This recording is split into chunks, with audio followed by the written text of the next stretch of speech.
Oops. Here. Oh, Can you put me back to the bottom? I don't feel comfortable up here. why? I got you up top. I know, but I like my home down there. I was more comfortable down there. I don't know. It's kind of roomy down here. Then when I start pointing at you, it's going to be all weird. It's always been all weird anyway. Fine. We'll try it this way. We'll switch it up every week. Oh, I can't put that there. That's really bad. Yeah, look. No, it looks like I'm very angry. I'm wearing it. Oh, yeah. Stand up more. This is the full 42. Talking about board games and geek stuff and whatever comes to mind, right? Please like and subscribe. Hit the little button that looks like that. We already got... Keep it there. Yeah, I don't think I can keep the standing like that the whole time. So, Mike, you just got back from Origins. Yeah, just a couple hours ago. How was it? It wasn't Gen Con. It was definitely different. It was smaller. It was steady. It was really good to be able to talk to, same thing as Gen Con, to be able to talk to the fans and the people that were coming to the booth. You didn't really feel like you had anybody pressuring you to move along with your demo. Multiple times, the majority of us at the booth, me more, I do this more than anybody. We'll play an entire game instead of just like, let's take it for a spin and take a couple rounds. Like, nope, we're playing all 10 rounds of Sagrada, or we're going to play all of Holy. So that's fun, and the ability to talk to people and meet people in the industry that you don't necessarily see on a regular basis. You see them at cons and stuff. Hey, Matt. Hey, Matt. So it was good. It was good. I behaved. I bought very little stuff, and I'm proud of myself for that. Okay, so what very little stuff did you buy? You don't even remember. No, I didn't know what we were doing now. Surprise! I met the owner of this. Drinks and frenemies. Yeah, drinks with frenemies. We bonded immediately because the Toronto Blue Jays were playing the New York Yankees in the end of the season, and he's a Yankee fan. And Daryl at the other side of the table, who everyone knows is a diehard Toronto fan. Also, MLB declared him the biggest fan in Canada, baseball fan in Canada. Like, he's royalty when it comes to baseball. And Eric is a Yankee fan, so we bonded immediately. And hated every minute of the games because Toronto just owned us. But yeah, he designed Drinks with Frenemies. There's a playmat and a whole bunch of decks. I just got something. I showed that one already. I could probably show this on there. This is a family show, but I curse, so I'm playing this. So there's like a not safe for work deck. Yeah. A bunch of them. Retro edition. But yeah, it's a party game, and it's drinking, and it's fun, and it gets you up out of your seat and move around.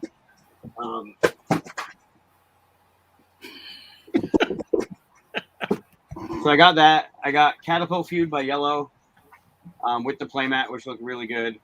Catapult what? Catapult Feud. So is it the sequel to Catapult Kingdom, or did they just rename it? I don't know Catapult Kingdom, but it's more although it is Vesuvius Media, it's more crossbows and catapults. Oh. It's got that kind of thing from like the 80s, 90s where you're like you put your guys on your Yeah, I know I'm familiar with the game. I'm just wondering because I thought that was like a sequel, but it hadn't come out yet. Don't know. I don't know. I will let you know next week. My highlights, I really didn't get any. Well, my low light was this. Cats the Duke. Yeah, so not why only is it a cat game, and I bought a cat game. I completely blame Jason for this, but it's a roll and write. And I was excited because I like roll and writes. And first thing I noticed was there's no writing utensils. But the pad, I don't Do you know. need me to send you pens? No. Like I feel like today you just put in, even if you put in like pencils or like, it doesn't have to be a pen. It could just be one pencil that people share. I don't know. It just feels. So it was $20, and I think that was my gripe because it's a pad of paper that are in 4 different levels, and then 4 dice. Hi, Mike. And a cat meeple. Cat meeple. Yep. But then what you do is, so if the 3 of us are playing, you take 3 score pads. But then on the top of it, you see this perforated line? Yep. This is something that gets passed around from player to player. So you actually, like, you have to cut it off. And then that has something to do with the rolling. Like, depending on what's rolled, if you're the roller, you get to pick one of these dice and cross it off. And does it actually have little like holes punched in it so it's easier to tear? They didn't come with pencils. Why would it be perforated? So yeah, I was excited for it, and I started reading the rules, and I don't know. I kind of was like, I shouldn't have bought a cat game to begin with. Really, is the lesson here. That is not the lesson. You like Calico, don't you? I learned it. I haven't played it, but I think I can get over that because of the puzzle and how good the game seems. This, I don't know. But I bought. I was excited about that one. More There's cat. a cat in that one too. Yeah. But this one is kind of fun.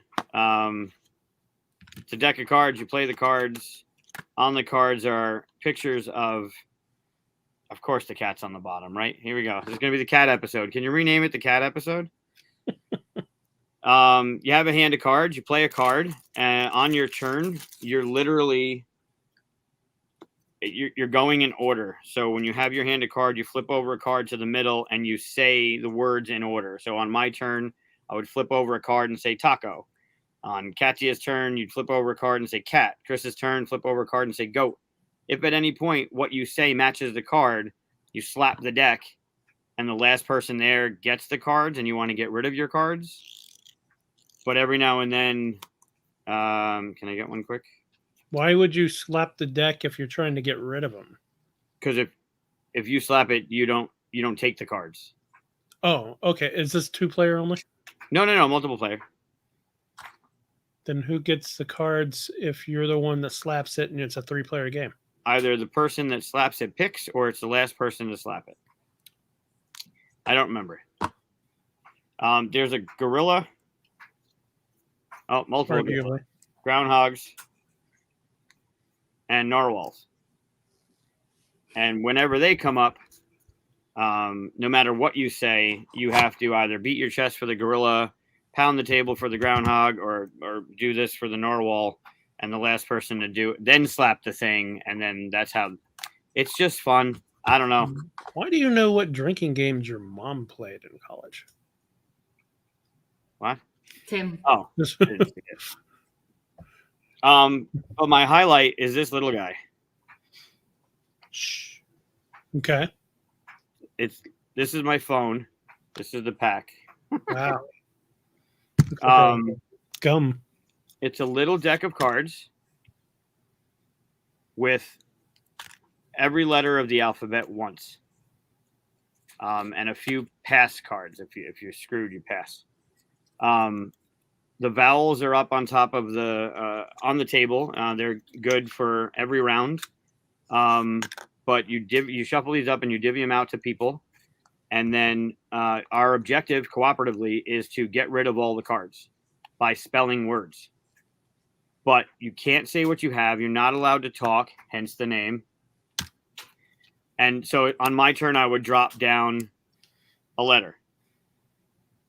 And then Kaji would have a hand of cards and access to all the vowels, which you can pull into the word if you need to, or play a letter from her hand.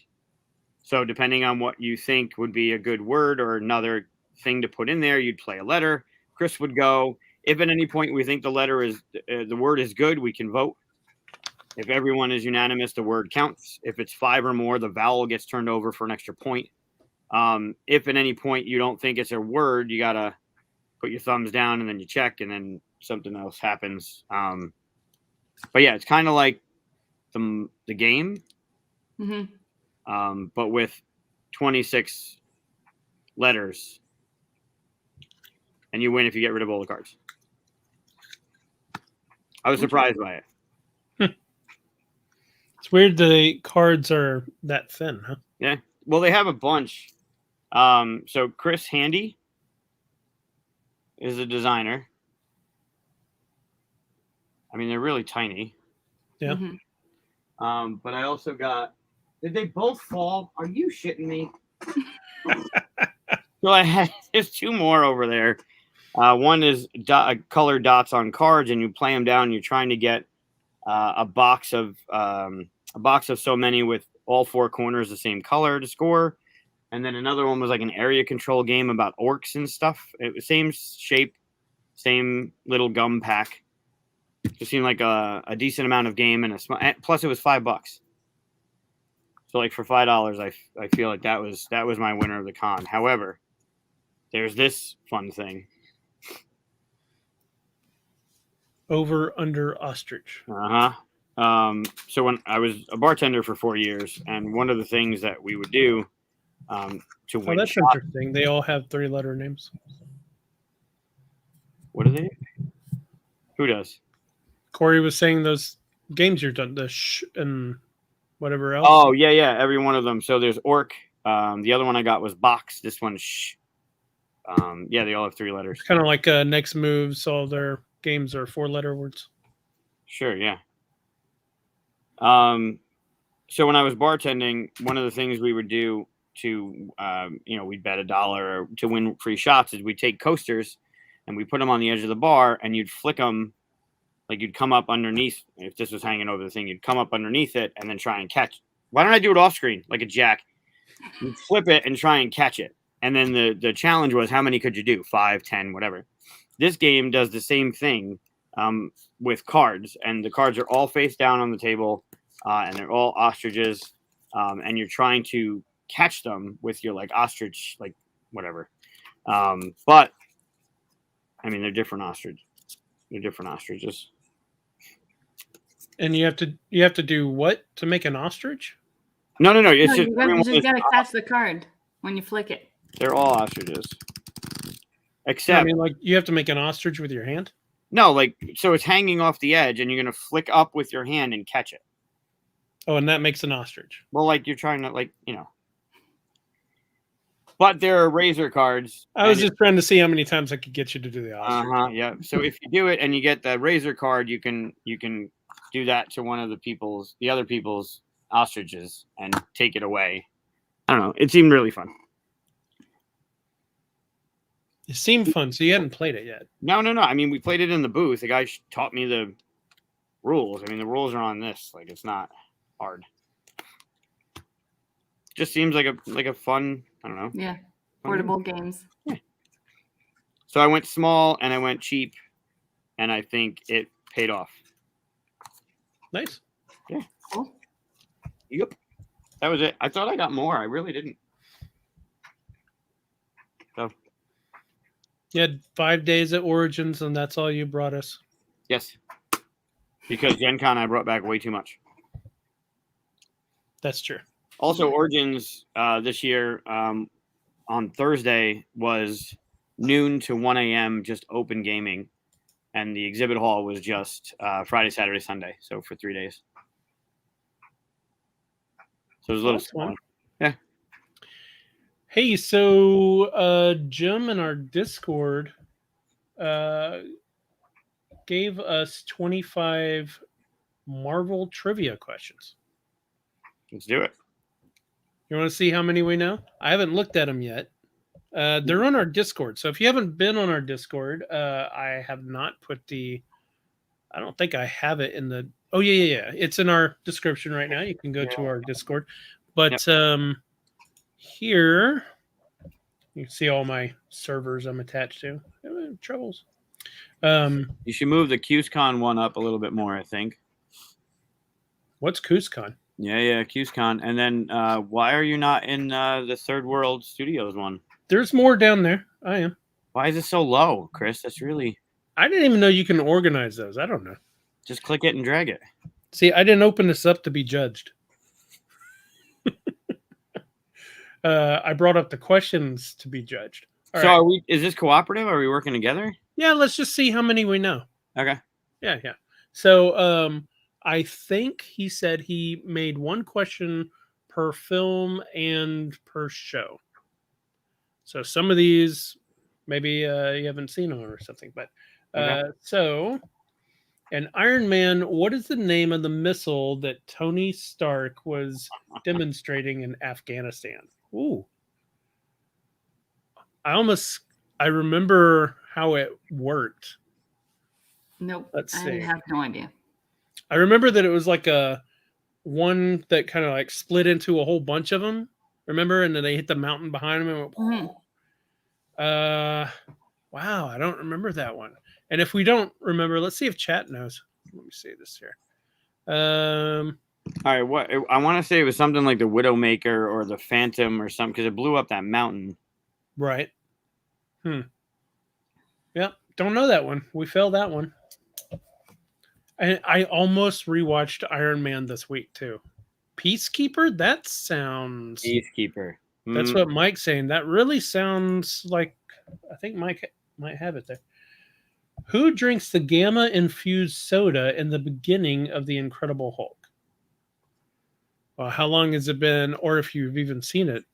Sorry, The Incredible. So which one's that? Is that the one with Ed Norton? Guy or Ed Norton? Yeah. okay. I would guess the Ed Norton one. That's the one that people say is the MCU one, right? I know the answer to this. Oh, Jim says Peacekeeper is not the answer. If you know the answer, we're not getting it, Jim. Just let us know. You know the answer to it? I do. I mean, is it the bad guy that ends up being the bad guy or the leader guy? Nope. Who is it? The leader guy had it drip on his forehead. Right.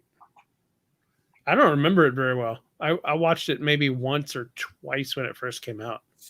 It was like the scene was kind of like a sped up scene where you saw like the soda getting manufactured in the warehouse, and then it had Ed Norton cut himself and it dripped into the soda, and then I think it was on his break or whatever, he drank the soda and then it had to get moved to the hospital. Ed Norton drank the soda? Ed Norton cut himself and it dripped into the soda. Oh, well, who's the one that drank the soda? I'm giving them a chance to answer it. Oh, I don't see anybody answering. We're the ones who are supposed to answer. Oh, okay. Yeah. It was Stan Lee. Oh, really? See, that makes me want to watch the movie again. All right. A good movie. I mean, maybe Jim can correct me, but I'm pretty sure it was Stan Lee. What powerful entity does Loki send to Earth in Thor? Oh, the cube thing. No. It's that big iron golem thing. Right? Yeah, it was like a Devastator or Destructor. I couldn't even tell you what that was called. I want to say it was a Devastator, but I'm not. I'm thinking that might be Transformers. Stanley. Looks like that was correct. Yeah, it was in a What If. Recently. Oh, really? Yeah. Is it Destroyer? Something like that. Yeah. I don't know. I want to say something with a D. We suck at this so far. Yeah, really. Well, I mean, I got one. You got one, yeah. I'm rocking 33%. I'm right with that. Not the Devastator. Jim says correct. I'm not sure what he's saying correct to, though. Probably the Stan Lee one. He said Mike got it. Yeah. Destroyer? No, the Stan Lee one. Right. Oh. No, he was saying not the Devastator. He said correct to Stanley. That's what I keep saying. I'm pretty sure the correct was associated with the Stanley. Oh, Destroyer. Then he said I got it correct afterwards. So Destroyer. Okay. All right. There you go. Question number 4. What powerful entity does Loki send to Earth and Thor? Oh, Try that again. That's the same. no, that's what it says. It's on there No. twice. Oh, somebody messed up. Question number 5. Who was the director of the Strategic Science Reserve in Captain America? Don't know. Reactor. Yeah, I don't know. Was it that general guy? I don't think so. No. It wasn't the doctor. No. This is Cap. Original Cap.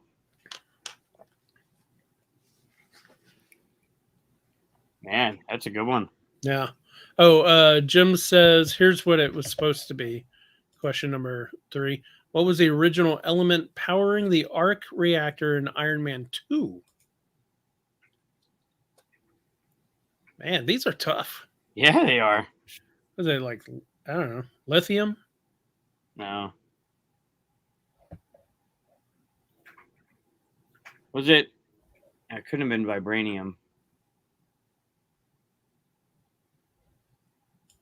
Wow. Mike says Hill was the director in Captain America.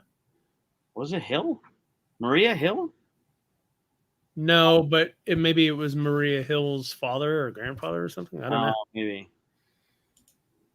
Tritium? That's a good one. No idea. Yeah, that's a good one. These are tough. Yep. Number 6. Very. Can we get like the what's 2 + 2 question? That'd be awesome. When Captain America asked what Tony Stark is without his armor, what 4 words did Tony say in response? All right. This is classic. I know. That was in the original Avengers, right? That Brilliant, billionaire, all right, genius, billionaire, philanthropist, playboy. Correct. So that's what I would go with. I'm just gonna let you two play. These are really tough. Oh, yeah, these are really tough. What is the name of the genetic manipulation that powers the villains of Iron Man 3? That's the one where they turn all orange and blow up. Yeah. Oh, palladium is what he said. Mike Vanderveen got palladium. Nice. Correct on genius. Man, I don't remember what the genetic manipulation was called on that. That was not a great Marvel movie. It wasn't awful, but it wasn't. It was not the best one for sure. Don't go so fast. Oh, you thinking? No. I'm just saying, like Jim just said, correct on genius. I want to know, like, if you get another one, we're 2 questions behind. What is the name of the genetic manipulation that powers the villains of Iron Man 3? It's the one where they turn all orange and then blow up, right? And what's her name? Pepper Pot. I almost said Peppermint Potts. Pepper Potts, like, who's about to blow up. Like says Solaris. I could see that. Jim, give us the other ones. I know it's playboy and philanthropist. He said I was correct. Said correct on genius. Oh, is that just a ... like we were right? Yeah, he put ... after, yeah. Okay. I thought it was coming across like we were wrong on one of the others, but Jim says it starts with an E. I haven't a clue. Explosium. I don't Perfect. know. All right, I'm going to move on to question 8. There you go. All right. Which character from the original movie was recast in Thor: The Dark World? Oh, The Doctor. I know who it was too. What's his name? The guy who played Chuck was him in the first movie, and then he switched over. It's the guy with the rapier and the mustache that does that kind of thing. I don't know his name though. The only one I know is Civ. Yeah. Sif. Chuck, how are you, Chuck? Answer is always 42. Correct. That's correct. Yeah, I don't remember the guy's name, Galliant or something like that, or Yeah. Number 9, appearing in Thor, Agents of S.H.I.E.L.D., and a few one-shots, what level 7 agent was revealed to be a Hydra spy in the Winter Soldier? Oh, I know that one. Oh, yeah. That was good. That's a good one. I don't know. Oh, yeah. I have the memory of a gnat. I'm not good at trivia, so. Hey, counts that for me. I'm just Zachary gonna stick Levi to- is the guy that played Chuck and was him in the first movie. He also plays Shazam. That's true. Weird. He was in both Marvel and DC. I know it's true. What's that guy's name again? The guy with the glasses that we're thinking of for answer number 9. Isn't it? They always just call him by his last name. He's bald, got glasses. No. Yeah, that's the one they're talking about. Black Widow kicks him off the roof, and then Falcon catches him and brings him back up. Oh, that's not what I was thinking of. Oh, yeah, I can't remember his name now, though. It's like Fisher or Polson, or Not Coulson. maybe I'm thinking of Fight Club. Man. All right, question number 10. Moving on then. According to Rocket Raccoon, what percent of a plan did the Guardians have in their debut movie? 12%? 12%? Yeah. 12% is what I was thinking, yeah. I think it's 12. Movie. Yeah. Question number 11. Which supporting character who first appeared in Age of Ultron was present when Ultron first attacks the Avengers? Which supporting character who was first appeared? Is it Falcon? Is it the guy who becomes Falcon? Falcon? He showed up in Winter Soldier for the first time, so that was before Ultron. I think. No, right? Ultron was Avengers 2. Winter Soldier was Cap 2. So Ultron would have been after. Yeah, that's what I was saying. Ultron's after that. Right. So he would have. Oh, he appeared in Winter Soldier. Oh, this is someone that would be at the party, right? Because that's when Ultron first attacks. He's at the part. They're all at the party. The one where everybody's trying to pick up the hammer. Yeah. First appeared in Ultron. Oh, maybe. Well, maybe he's not thinking of the first attack. Maybe he's talking about the guy who. I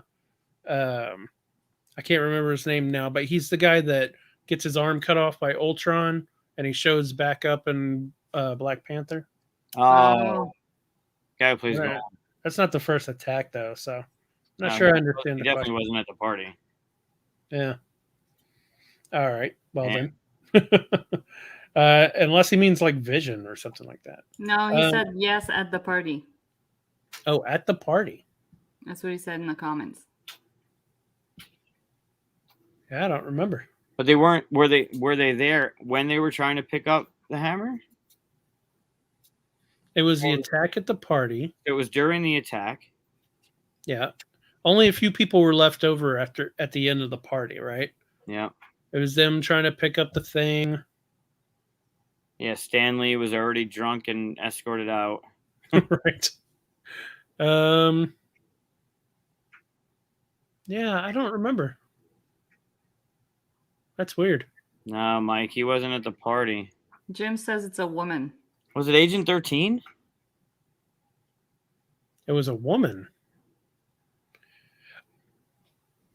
Does he mean the doctor that I can't remember her name, but basically built Vision's body? I wouldn't say she's a supporting character, right? I mean, she's a character that supported the story, I guess. Yeah, I would say that it was Agent 13. I think she was there. I don't know why she wouldn't have stayed for the fight. But Oh, I was correct. I just don't remember her name. who? The doctor. She got kidnapped by Ultron and then made to make the Ultron, the Vision body. There you go. Dr. Helen Cho. Yeah. I don't think she showed up on anything else since then, did she? I don't remember. Which Avenger does Ant-Man fight at the new Avengers HQ in the solo film? Oh, Yeah. I know that one. That's Falcon. Which was a fun little fight on the rooftop. Yeah. What technology is Tony Stark demonstrating in the beginning of Civil War that reappears in Far From Home? The glasses? Yeah, that's what I'm thinking. But Oh yeah. Ends up Never being even thought of Friday. What was that? It ends up being Friday, right? Right. Oh, that might be it too. I want to say it's the glasses. Question 14. no. What is the Wi-Fi password in Doctor Strange? Oh, Oh, I remember that being good too. I remember laughing at it, but Yeah. Damn it. yeah, I don't remember that one.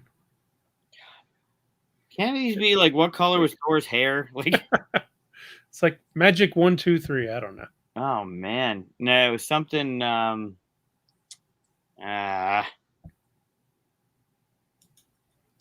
Who plays Staccar Algord in Guardians Volume 2? That's Stallone? Oh yeah, was that his name? That's Stallone's character? Yeah. I don't Oh, know if that that's his character, but I That can't or remember his name. Ving Rhames, one of those two. Oh right, he was in there too. Yep. Don't remember. I don't know his name or any of their names actually. We need the Wi-Fi password one though. Correct, Stallone. Nice. Yeah. What was the Wi-Fi password, Jim? What Avenger is featured? Not what is your Wi-Fi password, Jim? Yeah. Don't We tell need us to your answer Wi-Fi. the Wi-Fi password question. What Avenger is featured in the final post-credit scene of Spider-Man: Homecoming? What Avenger is featured? Spider-Man: Homecoming. I mean, Nick Fury's at the end of. Oh no, not Homecoming, right? That's Far From Home. Shambhala is the Wi-Fi password. Wasn't what I was thinking. Who was in the credit scene of Spider-Man: Homecoming? Isn't that where they walk past and show like the wings of the vulture? Oh no! It was someone asking the vulture in prison who was Spider-Man. Like, what was his secret identity? And he was like, I don't know. The question is which Avenger though? Wasn't an Avenger? I couldn't have been in the prison. Oh yeah, I guess not. I don't know. Nick Fury, he's in all the end scenes. Mike said Black Panther. Oh, was it? I don't know.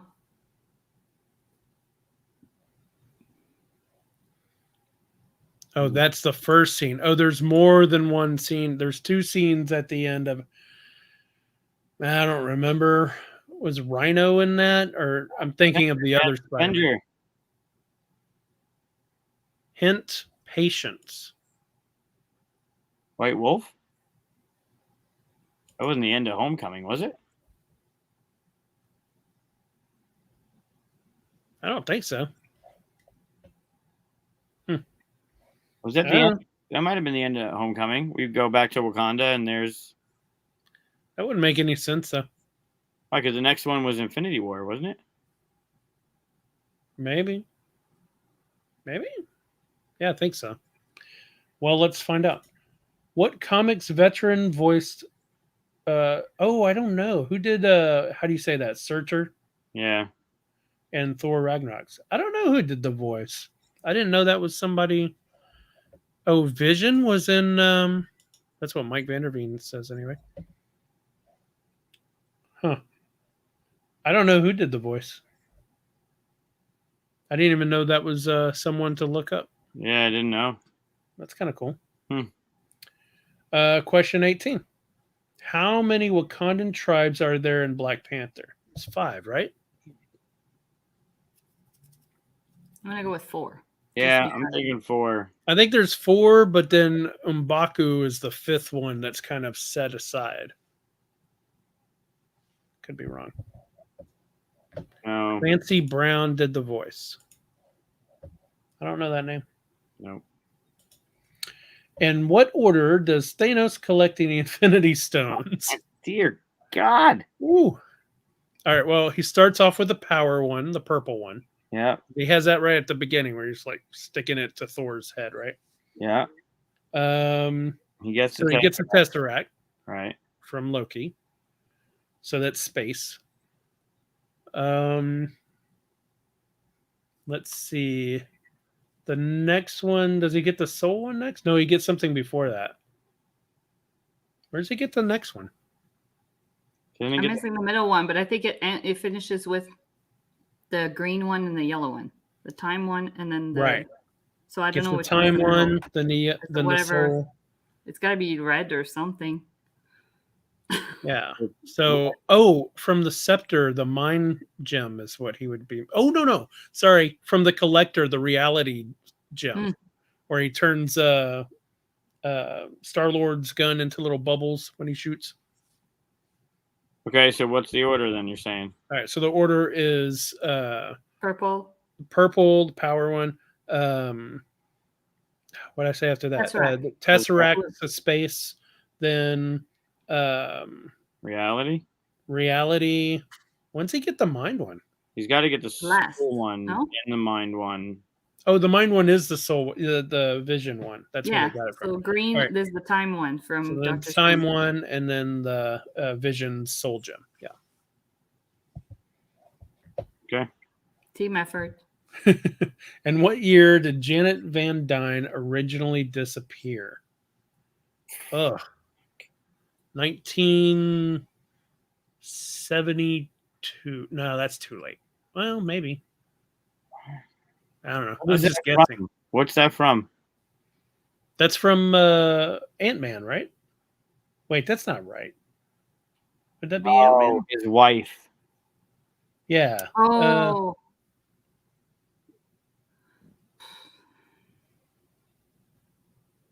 Yeah, because that was Ant-Man 2, right? She's Or was it just one? 30 years prior. So the events were 30 years, so 84.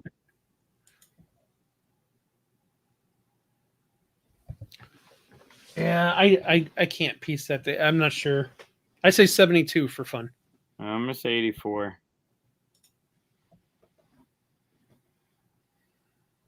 We got 63 guess, 79. Throw a number out there, Katia. See who's closest. I don't know. I'll go with 69. All right. Next question till we get the answer from Jim. What race is Goose in the Captain Marvel? Oh, he's a Flurgan, right? Is that what that is? Yeah. Tentacle? I'll go with it. He's a cat, and then he's a Flurgan. It's the reason. 1987. I should have remembered that. That's Aaron's birthday. I was 84. I was close. That's right. You were the closest. Flurkin. I said Flurgan, but Flurkin. Yep. Yeah. Complete this famous in-game quote. As far as I'm concerned. Who even says it? The end game?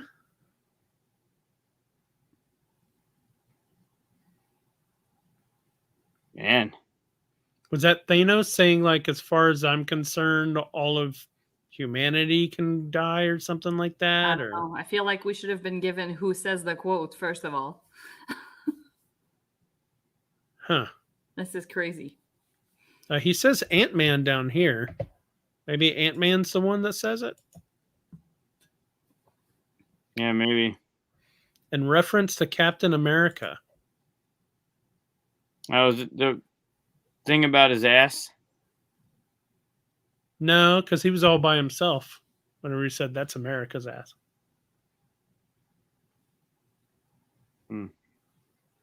Yeah, I don't know.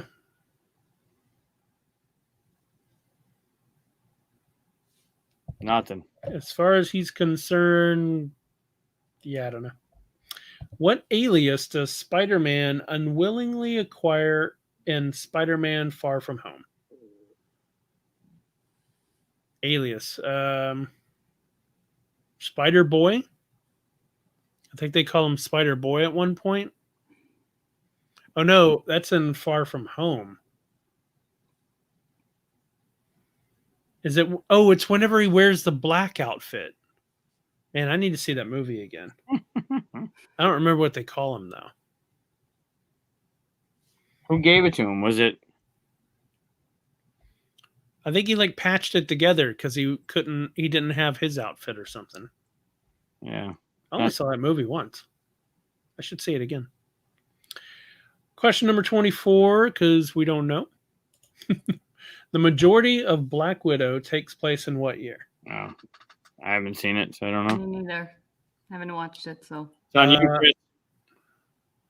Well, it happens right before she turns her hair yellow. So happens before Infinity War, which was 5 years before it actually came out. So when did Infinity War come out? 18? 18? 17? No, it was back further than that, right? I would think like 16. I'll say Maybe. Black Widow happened in 2011. Wild guess. Okay. Last question. What character trained Shang-Chi? Oh, I haven't seen this movie. Same. So. Same. Yeah, can't answer that. Don't know. Well, those were really tough. Yeah. Ned gives him the nickname. Yeah. No, we just need answers, not hints. Yeah, those were super difficult. Yeah. I mean, I like the one with the order of Thanos because then you could just follow the plot and kind of figure it out. That's like a main point of a movie that you like. Yeah. I don't know. I like ones we could figure out. It's weird too because some parts of those movies are so crisp in your head, but then other parts, like whenever he was talking about, he's putting the answers in here for us. What was Jericho? Oh, Jericho was the name of the missile. Yep. That makes sense. Stan Lee. Yep. Palladium. The Destroyer. A monkey. Thanks, Mike. Colonel Phillips was head of the... Okay. We weren't even close to that. Nope. So, and then he forgot. I guess next one is genius, billionaire, playboy, philanthropist. I said it once before. Yep, you're good. Philanthropist. Extremis? Oh, Extremis. What is that? It was Extremis. That's the one that they blew up, that made him blow up. Mm. Oh, okay. Right? I think that's the one. Yeah. Fandral? What is that? I have no idea. What happened to numbers? That's number 8. It would have been number 8. So, which character from the original movie was recast in Thor? That was his name, Fandral. Okay. Jasper Sitwell. Sitwell is what they always call him. Yep. I like the name Jasper. I had a cat named Jasper. 10 is 12. 10 was according to record. 12%. We were right. Yep. See, that's the thing is like those little weird, why did we remember that, but not, Helen Cho, Dr. Helen Cho, Falcon was the one from the fight? Yeah. That's what I said. You didn't hear me? No, I did. I thought he was earlier though than Ultron. No. Falcon's the one that he said Ant-Man fought. Okay. Yep. What is BARF? The Wi-Fi password? What technology is Tony Stark demonstrating? Oh, because he's not good at coming up with stuff.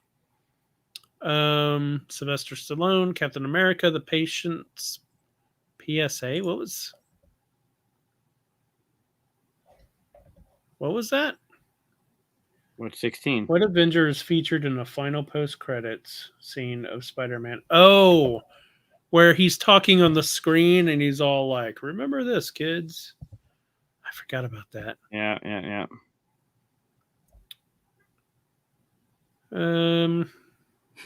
These are tough. Yeah. Oh, there were 5 not sure tribes. I was right about yeah. that one. 5 tribes. Great board game. All right. Well, I think he just felt bad because this game wasn't for me, so that's his way of cheering me up. well, let's talk about Flurkin. He's still giving us answers. Yeah, that was awesome questions, but way too hard. What's Night Monkey? Yeah, it was America's ass. Was it? That's what he said. That's funny. What was Night Monkey? What technology is Stony? No, it was the nickname for the Spider-Man with the black costume. Oh, okay. He put 13. It's supposed to be 23. Okay. Yeah. 2016. I did the 5-year thing off. Okay. 25 has a spoiler. Yeah, that's why I didn't finish reading it. Yeah. All right. Well, that was fun. Always like being told how poorly I remember things. Yeah. How bad we are at our fandom. I think you remember all this stuff about Marvel, and you do, but yeah. Okay, so we were going to talk about upcoming Kickstarters, right? Oh, yeah. So the way to do that, let me share my screen again. Boop. So the way to do that, apparently, Katia showed me, is you can do upcoming, show me upcoming projects and tabletop games, Earth. I put newest. Sometimes you can do by magic, but so just let me, like, are any of these something that you would even click on? I guess we can notify me on launch just here because you don't get any more information, right? Like if I click this, and it's only going to bring you to the bigger image. It just tells you the same thing. Well, you get to see how many followers from that page. Oh, that's true. Well, this is by newest, so 55 followers isn't bad because it's like the most recent thing put up here. So, all right, well, so RuneQuest Hit Point Dial. I don't even know what that is. I don't know. RPG. It looks like an accessory. Oh, RPG. Mm-hmm. Okay. Oh yeah, right there.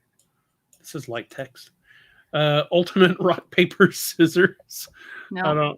It's not for me on that one. Nope. Middle Quest. I don't know what's going on here. Yeah, can you tell me what it's about? Sure. It's about perfect. Un Gyoko di. I'm gonna insult somebody trying to do that. No, I can't tell you what that's about. Perfect. It's about the quest that happens in the middle. Sure.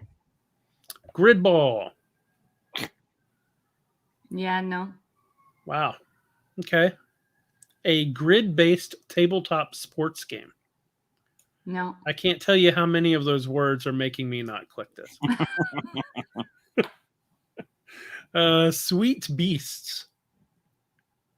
Gosh, they got to change their cover image. This isn't in English either, so I'm not sure what that says. It looks either Spanish or Portuguese, maybe? Well, it is out of Spain, so I would assume... Oh, Spanish. Okay. Yeah, I guess if I look further down. Okay, you'll get there. I won't. Monster Mayhem. Well, that's cute. Yeah. A bluffing, push your luck social party game for 4 to 12 players. 4 to 12? I don't know 12 people. Based on the Prisoner's Dilemma, though, that's pretty cool. I wonder how many people they've got. 37. Again, they might have put this up today because I put it by newest. Sure. Maybe I should do it by most popular, so we don't just like crap on everybody we see here. Sure, and then maybe we'll get to see all the better ones. Yeah. There you go. There we go. So Fractal, I saw somebody talking about this. Wow. Is redefining the 4X genre. It's a big promise, with an expansive and dynamic strategy game, tells me nothing, and an ever-changing story-driven legacy setting. Oof. A lot of trigger words there. 4X legacy game. That's all you needed to say there. Story-driven legacy game. Every legacy, well, I guess not. I guess that's true. No, not every legacy game is story-driven. Good point. Thank you. Are these? I wonder if these are two different. Like you pick which one you want. I don't know. I would pick the black one because every game I have that has white as the box, you can see every little bit of dirt or oil from people's fingerprints and stuff on it. Like my Takedo box, it's not really white anymore. Yeah. Yeah, it's pretty cool. I mean, the art is grabbing, right? I don't know about the 4X ever-changing storytelling game, but I like the art. I like 4X games. I don't play them enough to really get into a legacy game about it.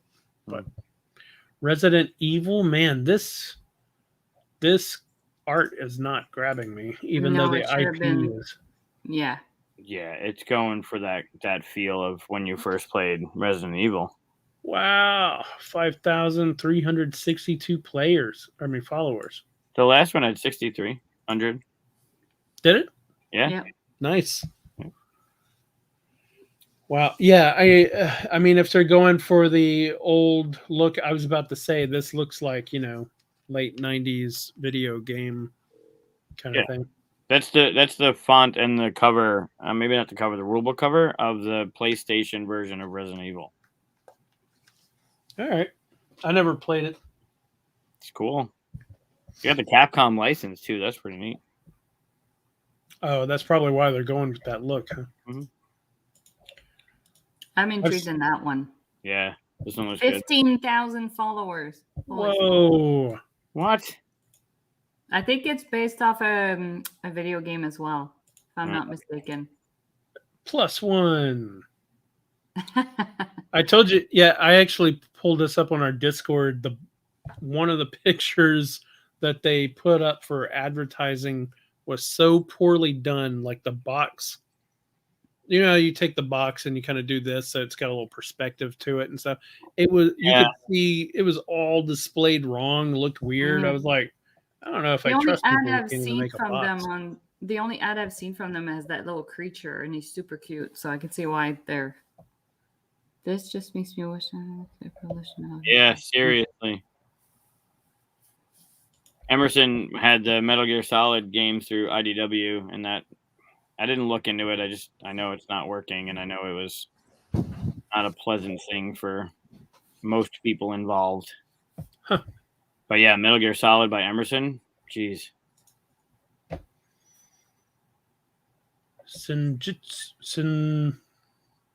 Why am I always the one trying to pronounce these? Senjutsu. Thank you. Battle for Japan. Tense, fast play, samurai dueling game. I don't really like dueling games myself, but I like deck crafting. That's interesting. Yeah, that could be fun. What's the play count? I feel like it's dueling should be 2 players. 1 plus? What? 1 plus. How do you duel with 1? I guess there's a solo in there. It's an AI. 1 plus. So 100 people can play this game. 2,000, maybe 4,575 people can play this game. It's possible. There has to be a cap at some point. I can't help but notice that you have a warning banner at the top of your Kickstarter saying that you need to fill in your Flamecraft pledge. Oh, yeah. Oh, Peter, are you watching? That's funny. Man, you're the reason it's late, man. That's fine. He was late filling out asking for trouble, so. Oh, there you go. You're just getting him back. Vengeance lateness. Which one? A mothership That's an RPG. sci-fi. RPG. Oh, it is an An RPG. RPG. Okay. Not that RPGs are bad. We just don't do them. Not something to me, really. I mean, I play them every week, but yeah, I don't really buy a bunch of them. Federation? Is that what this is? Yep. Let's see. Interactive Euro. Interactive Euro game with an innovative double-sided worker placement Mechanism. Mechanic. Maybe there's a worker and he's a mechanic. He's working on the ships? Yeah. Okay, then fine. He works on the mechanisms on the ship. Okay. Yeah, this doesn't really tell you much, does it? I guess it's a worker placement. Yeah. I don't know if it's competitive, really. I mean, I don't know. Interactive The Euro. publisher doesn't ring a bell either, so I'm not sure. Interactive doesn't necessarily mean competitive, though, does it? Well, I mean, technically, any board game is interactive. yeah. So that's kind of a useless word there. Wow. Let's see. Borderlands and Beyond. Is that RPG? Yeah, RPG. Paint the Roses. North Star. They do. I like North Star. I thought North Star stopped making games. Didn't they stop making games? Clearly not. They have one coming up. They sold off a bunch of their games, right? Maybe. I don't know. Use logic, discussion, and deduction to outsmart the Queens of Hearts in the game of automatically adjust to your skill. It's Alice in Wonderland themed. Mm-hmm. Oh, I did not get that Alice in Wonderland vibe from. I didn't either, but it says it's the most puzzling day in Wonderland. Yeah. Yeah, and the Queens of Hearts. I think they mean Queen of Hearts, right? Maybe there's more than one. Maybe. I mean, there isn't in the story, but maybe in the game. Huh. Yeah, I didn't get the Alice. Well, first of all, I think she wears like a blue dress, right? Or maybe that's just a Disney version. I don't know.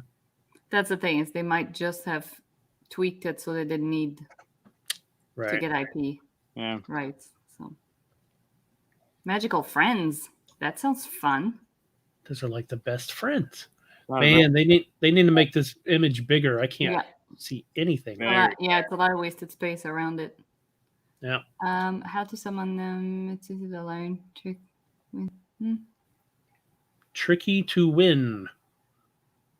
Easy to learn, tricky to win strategy game for 2 to 4 players. That doesn't really tell me anything either. Man, the drop off on this, because we're looking at most popular, right? Massive. Yeah, you went from 4,000 to 700. Or one of them was like 16,000, wasn't it? This one? Mythwin. Mythwin was the one that had 15. Oh, that's 6,000. Yeah. Well, that's weird. Shouldn't this be the most popular one? I don't know. I don't make the rules. Kickstarter sucks in their research. Oh well. Role playing. Can you click die the role playing? Yeah. Oh no shit! They're making an RPG of the comic. That's cool. Oh, is this a comic? Yeah. Well, graphic novel. Very good.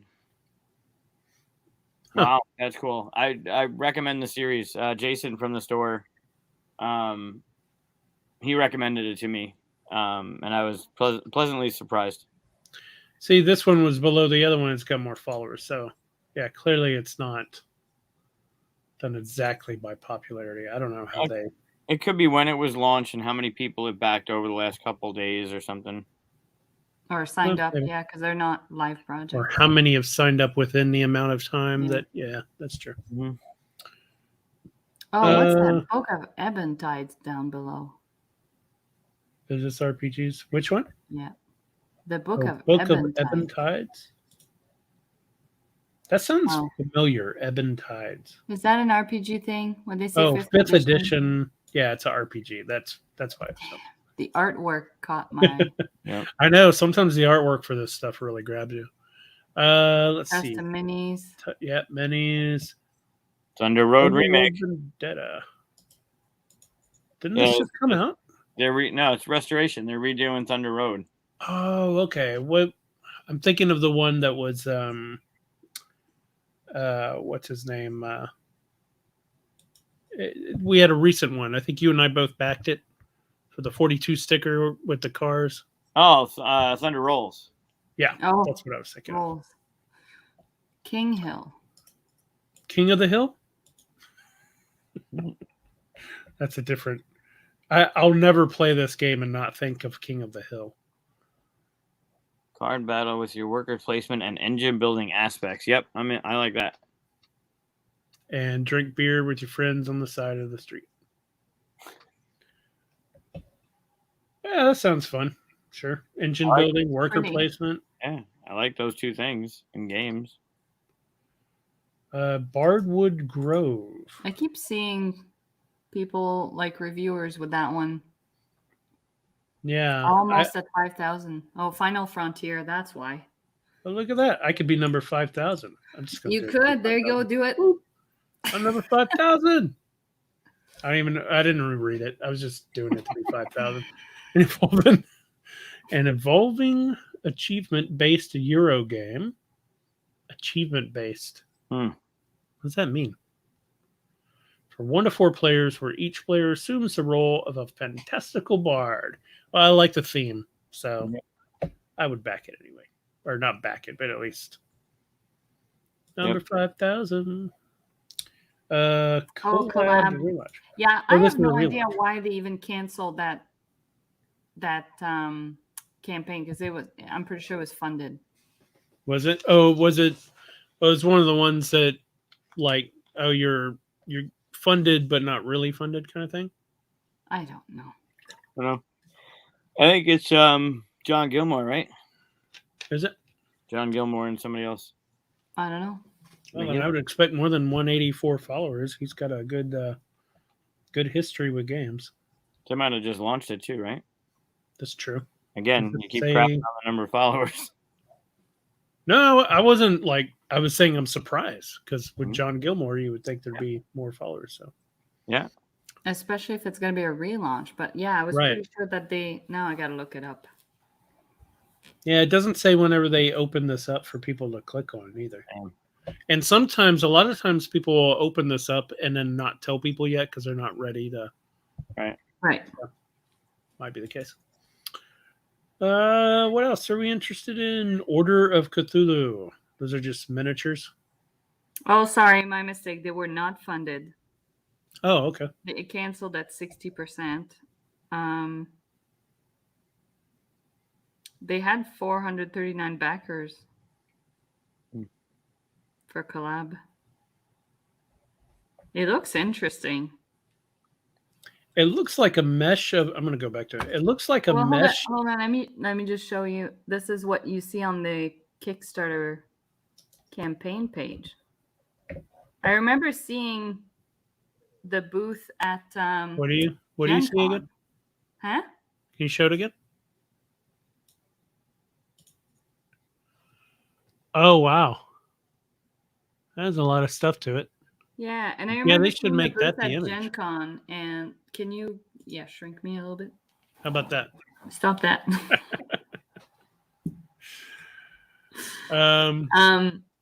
But yeah, I don't know what happened. Yeah. It looks like a weird mishmash of, like, I see a tentacle, a wrench, lightning. I guess he's wearing like Doctor Strange robes or something. See a potion. I don't know what's going on. It is a John Gilmore game. Who's the other designer? John Midling. Oh, okay. I thought it was Midling. I might not be saying it right. It looks interesting, but the roll camera, isn't that Grand Gamers? No. Or they're just because they were selling it at Origins. They were selling this? This is a reprint. They were selling an older version. reprint and expansion. Yep. Mm-hmm. I had a game that it wasn't this one, but you could make a movie with actors and stuff and directors and cards and stuff. And it was one of I think 3 games I've ever called broken. Wow.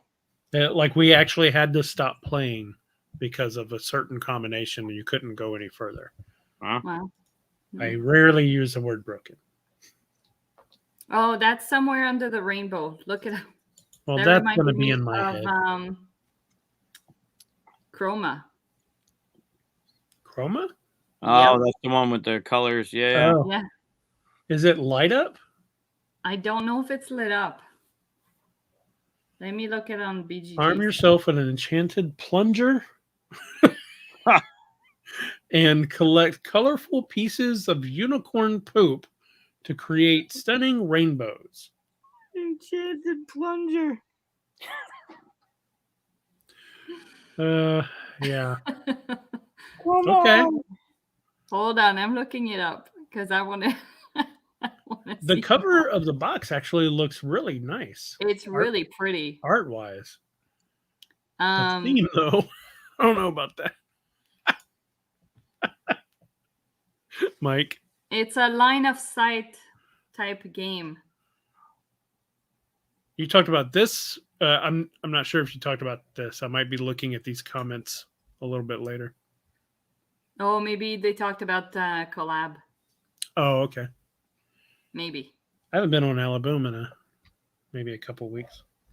How dare you, Matt, promoting a different show on this show? I'm sure Lance talks about us all the time. I'm just kidding. He doesn't.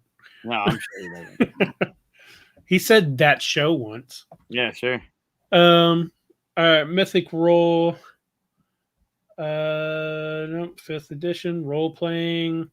Plane Breaker. Steam Up. Nope, Steam Up. There's a lot of buzz around that one. It's everywhere on social media. Steam Up. Yeah. Ooh, what is that? That looks yummy.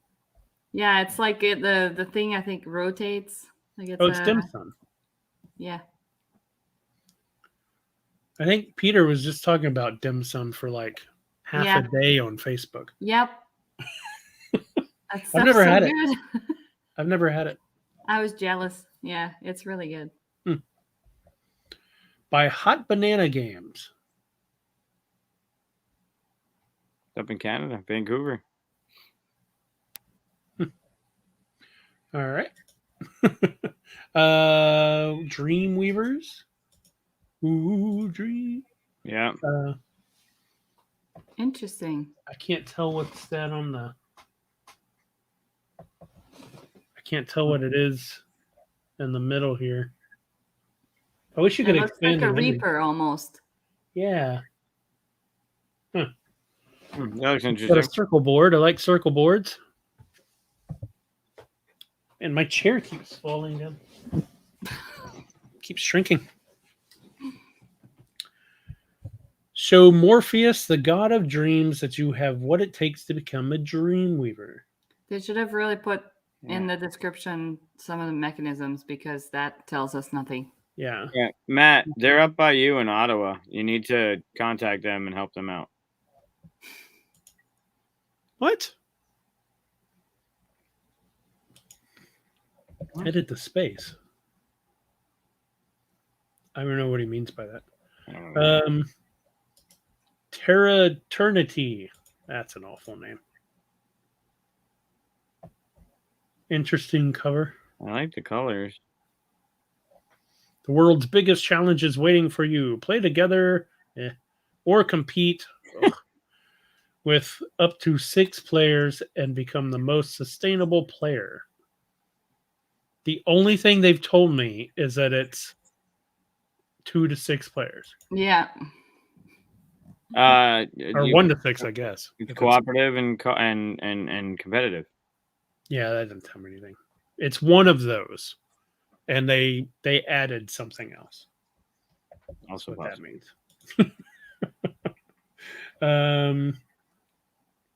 Circadians. Circadians. Yeah, that's the. Yeah, I think it's a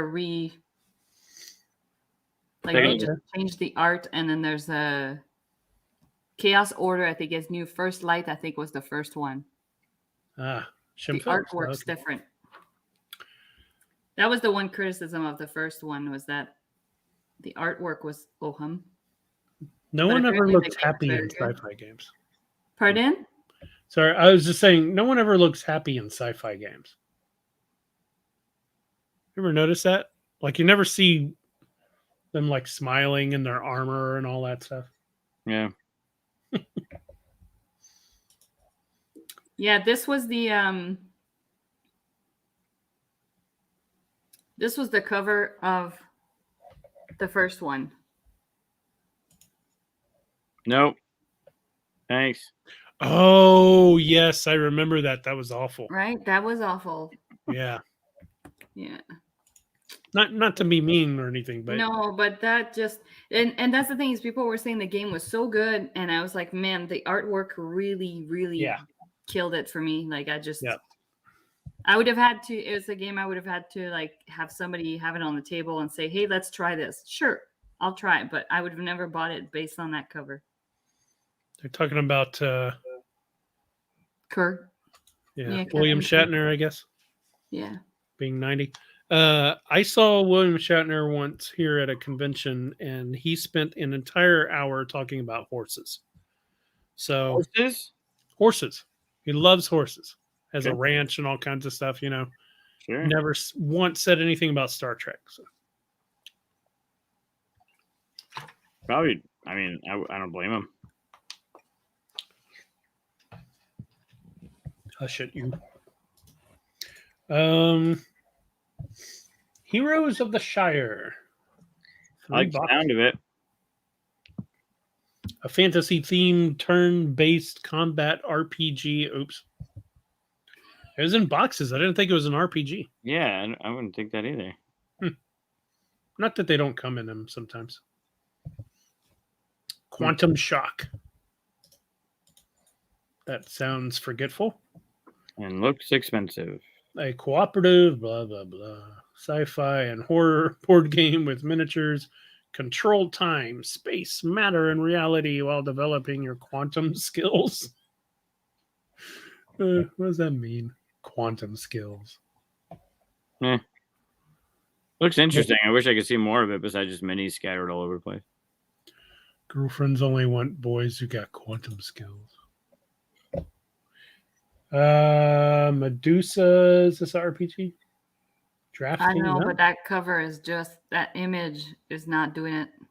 No. Yeah, gray with purple and green on top of each other. You can't.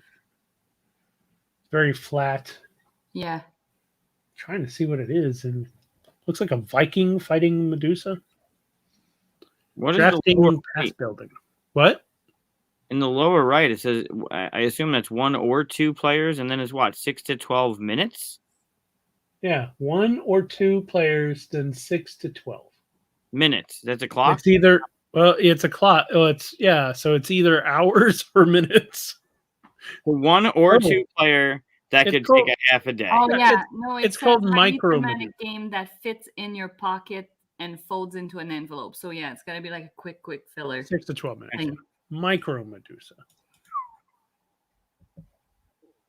That's the kind of game. Just offer it as a print and play, or like on the Game Crafter. For I don't know. This seems like it's not. Anyways, I agree. Travesties Hills Union Station. Lay track, buy stock, and dump companies. Nope. At opportune times. Sure. For big payouts. Big payouts. The weird thing is that some of these games, I mean, Acquire is one of my favorite games from back in the day. I love Acquire. Yeah. But you can never sell it. Anytime I try to get people to play Acquire, I'm like, oh, you trade stock and build businesses? And they're like, yeah, no, I'm going to go fight dragons or something. You know, like, yeah. But it's a great game. It's just so hard to try to sell this stuff. There's nothing you can really say. What they really should have done was not lay into the theme and lay into the mechanisms more. Because that's who you're selling to anyway, right? Yep. Perpetuity. I like that word, perpetuity.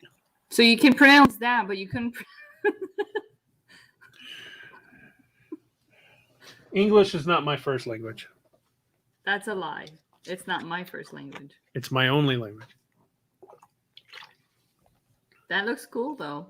Yeah, it's not doing anything. They gave you a hook for a movie trailer as the little line there. Like, tell me what the game's about. Perpetuity system is sliding into oblivion, and nothing will stop it. Well, I guess we all lose. They need to start having a link to the BGG entry on these pre-launch page. That'd be cool. Yeah, just like right down here. Yep. Well, what is this? This link here. I don't know. Click it. Maybe it is. Click it. See what happens. Uh-oh. It just went to a check mark. Sign up for? I don't know what I did. Perfect. I think it might have just copied the link. Hold on. Let me I don't know. I think you just gave away your life there. Let me see.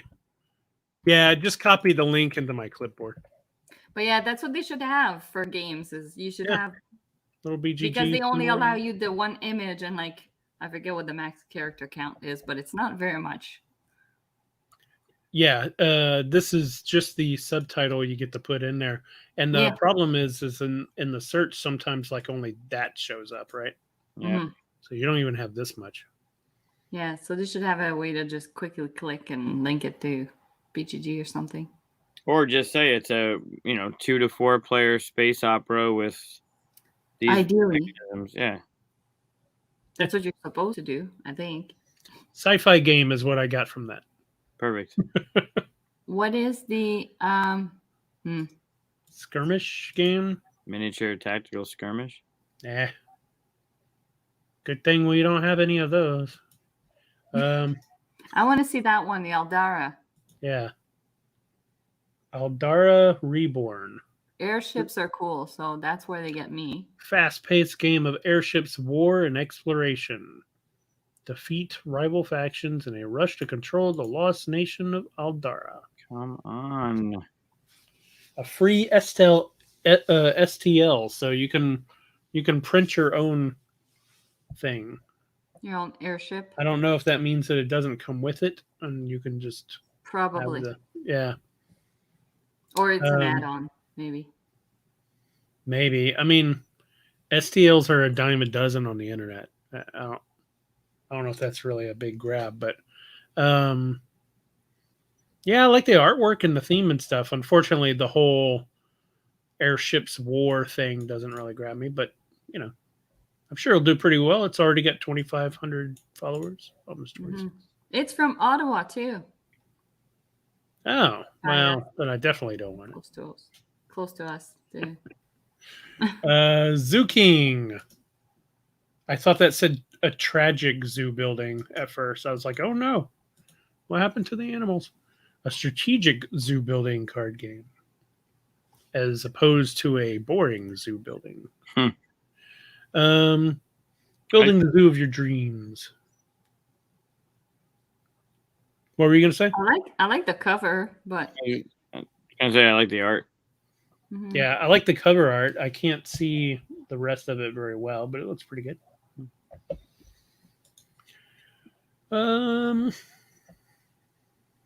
Any others? Are you expecting to see something that we haven't seen yet? Yeah, there should be at. Oh, wait. There was a Grove game. Yeah. Go down. Go down one more. A bit more. That one. Grove. What's that? Ooh.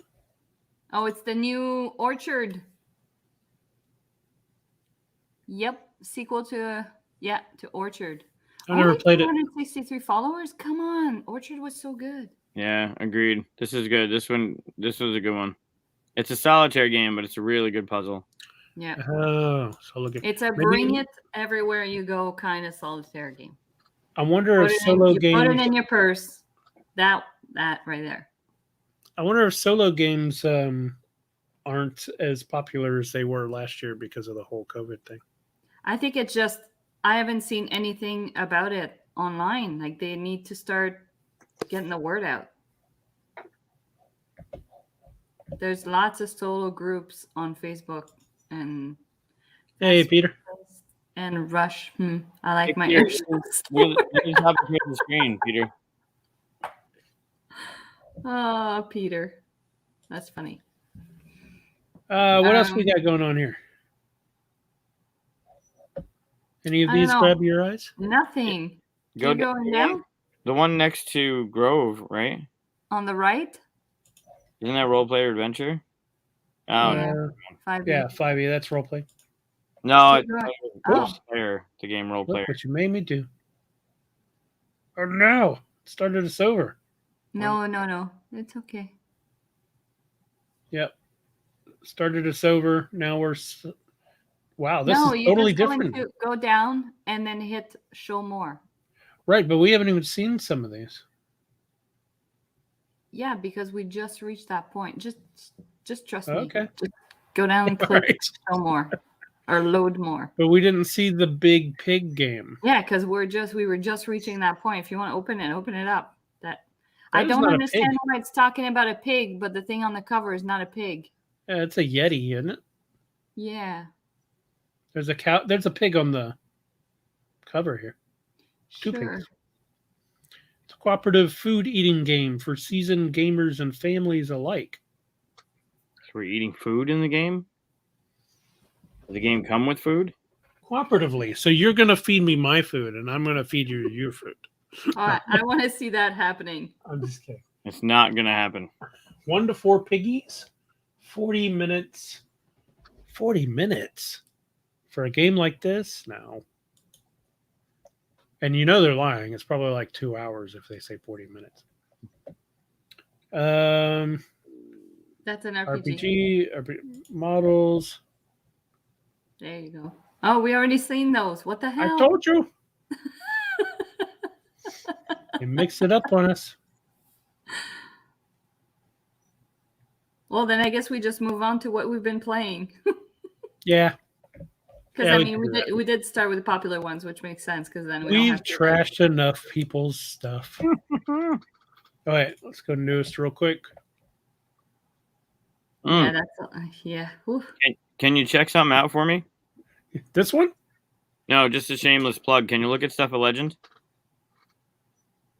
It wouldn't be in here. I know, but you could search it. I mean, I could. Yeah. Oh, wait. Look at this. Erudia. That's Jim's game. Yep. Oh, cool. Yeah. That's why I went over. I thought we'd pull it up. Since he gave us trivia questions today, I figured. Mm-hmm. I'm supposed to have a character in that game. This is very exciting. Card game, customizable combat. Interesting. See, that's cool. There's a little website in there to go to. Oh, that's a good idea. Very smart. Yeah. That is a good idea. Huh. Hadn't seen that before. Good idea, Jim. Yeah. How many followers does Bards would have? Yeah, we saw that one earlier, right? It was right here. 2,300, 4,300. No, not that much. 5,000. Oh yeah, that was the one you hit 5,000. Yep. I was 5,000 exactly. Yeah. Somebody's come in after me. All right. Yeah, let's talk about games we've been playing. And let me turn this off. Here we go.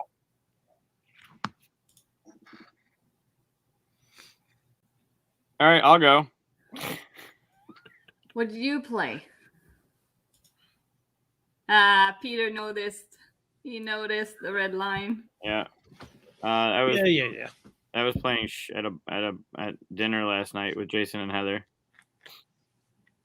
Yeah, you told us about the game. Yeah, I'm trying to find the other game I played. I struggle with games that you can't talk while playing. Super fun. Why do you struggle? I like talking. I mean, part of the fun of playing games with your friends is like just talking when it's not your turn and stuff, right? Yeah. I guess it depends on the game, though. I mean, in that kind of game, I would guess that you're constantly doing stuff at the same time. Is that right? With the game? Yeah. No? I mean, we were talking non-game specific, but you're not supposed to, right? There's no talking. Oh, but you can talk about stuff that isn't about the game. Yeah, like what drink are you getting next, or how are the fries? Like, or what cards do you have? Nope, it's against the rules. All right, you played. What else did you play? You were at Origins for 5 days. I was eating food and at a booth. So you didn't play any games? No, I played Super Mega Lucky Box with Eric, the owner designer of Drinking with Frenemies, while we were watching the Yankee game. I don't know if you can see over here the Yankee game.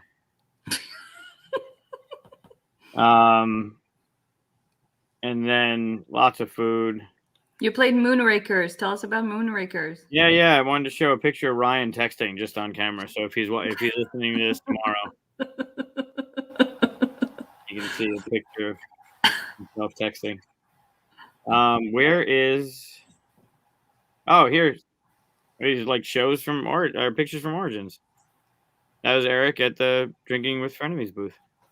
You can see there's a playmat. Oh wow, this is tricky. Yeah. Oh, at the bottom. Yeah. Yep. So Moonrakers, where the hell is it?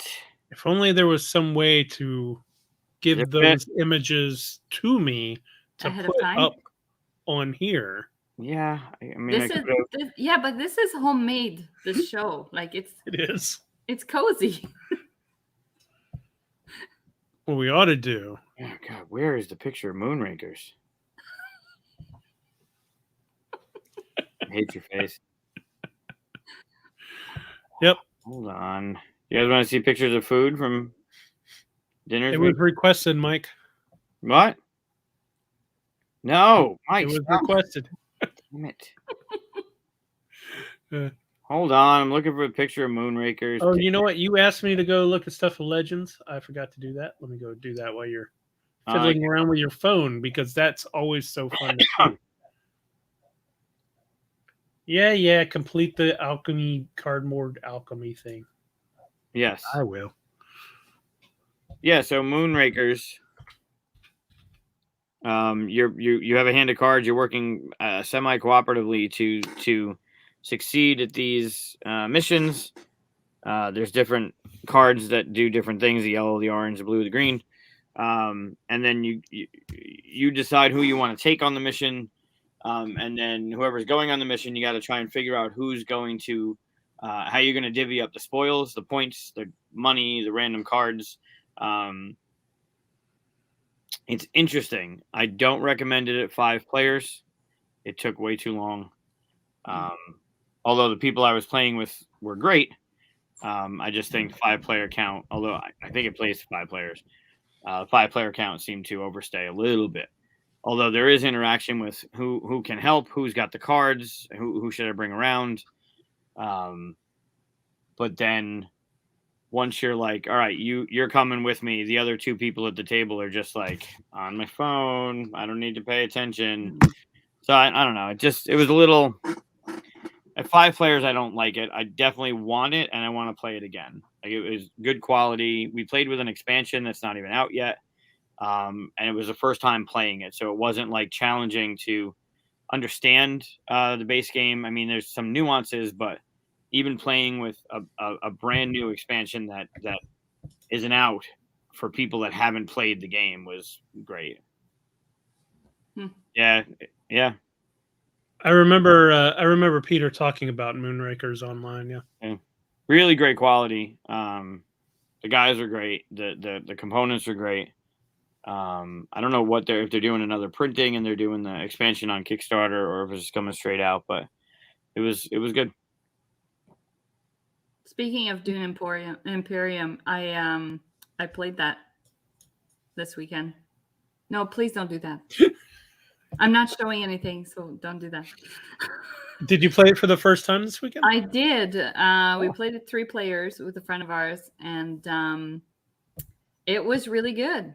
I really enjoyed it. Mind you, I crushed them, so I think that it affected my perspective of the game, because I could see how the game has a little bit of a runaway leader issue. Mm-hmm. I pulled away early on, and I kept my lead the whole time. See, I played a game where I was 6 behind and then jumped ahead of everybody and won.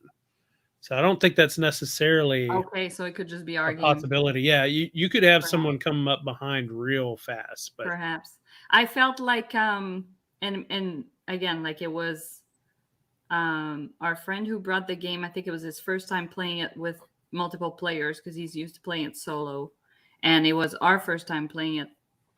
So maybe some of the strategy wasn't there. I don't know, but it takes several really players. Felt like there wasn't enough battles, like enough competition for the battles. Like there's several that I took on my own really easily, and then I started to just pile up my cubes. I ran out of cubes. They were all in the circle, and like I had nothing left in my pool. So then it kind of scared people away a little bit, I think. So like I did Katia playing with normal humans. Nobody can challenge me. Normal humans. But yeah, so it was really good. And it's funny because I had heard that there are similarities between that game and Lost Ruins of Arnak, and I don't see it. Mechanisms are the only real connection, which is basically you got deck building and the cards tell you where you can put your workers and worker placement. I guess, yeah. I mean, they're both there, but they both play differently. They feel different. Oh, totally. Yeah. I could see owning both games like it. Yeah. Yeah. But yeah, I really enjoyed it. I think we had very different strategies. Like I barely bought any cards. Yeah. I don't like those cards. 3. And they bought like they were buying 1 or 2 every time, and I was like, no, I'm good. I'm just gonna stay with my starter pack and like 2 other cards I bought. Like it was just so minimal. Oh, you mean like your deck building or the intrigue cards? No, my deck building. I think I only grabbed 2-3 cards maybe throughout the whole game. That was it. I didn't buy anything. So you went heavy on combat? I did. That and the tracks. Like I did a lot of intrigue cards. I definitely went there quite a bit. And bumped myself up on some tracks and made sure that basically I had like the first point on most of those tracks and then reached the top on 1 or 2 of them. So I think that's my only gripe about the game is that the intrigue cards are so you could be like, you get 1 sword for your next combat, or it could be like, here's a point. Yeah. And you need 10 points to win the game. So it's like, yeah, they're a bit swingy. Huge swings in them. That's why I just avoid them, because I'll get the crap and other people will get good stuff. I'd rather just depend on what I'm choosing, you know? Yeah. But yeah, I enjoyed it. I didn't mean to cut Michael off. If you played other stuff. No, Peter has a question. Oh, still which is better? Which is better between Dune and Arnak? I mean, they're pretty comparable. I think it just depends on what mood you're in, but I think I would give the edge a little bit to Lost Ruins, personally. For the theme? Because the theme, but I really like that track on the right. Research track? Yeah. I thought that was really clever. I don't know. They're both good. I think it just depends on your style of play. The Dune feels a little more cutthroat. Like there's no take that really, but you're definitely in each other's way and face. Mm-hmm. Whereas Arnak kind of feels like you're just doing your thing and people kind of accidentally might get in your way. Right. You know what I mean? The Dune feels a little more like you're playing against other people, whereas Arnak is you're all doing your thing and you might bump into each other along the way. Mm-hmm. Especially because like if you reach a point in like one of those areas and you grab that token, if somebody else passes you in that last stretch, they can take that token away from you. Like that's just... Oh, yeah, in Dune? Oh, I did. I went and grabbed that extra worker super early. So that was probably part of the success. Yeah. And that's not always easy to do too. I plan to get that extra worker in Dune and then not able to get it. Yeah.